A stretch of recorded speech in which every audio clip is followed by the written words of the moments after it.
стъпването на сцената, любовта, която получаваш от публиката, енергията, която се носи в пространството, това е нещо, което е безценно и е много, много, много силна емоция, която аз харесвам и искам и аз да мога да давам на хората.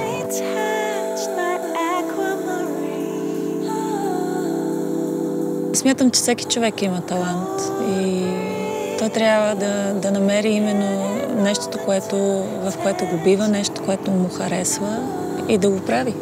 Моят талант е музика, да пея, да пиша. Това ми доставя удоволствие и искам да го правя.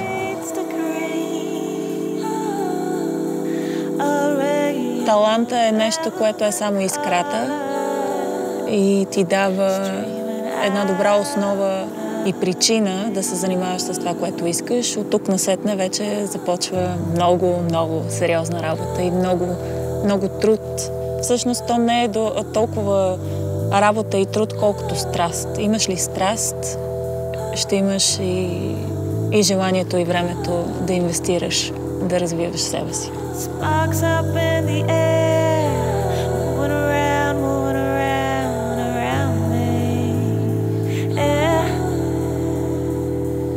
Имам нужда да експериментирам в музиката си, да бъда себе си в музиката и да не се съобразявам с модерни течения. Искам моята музика да остане във вечността и тя да няма стил, да не е определена от времето.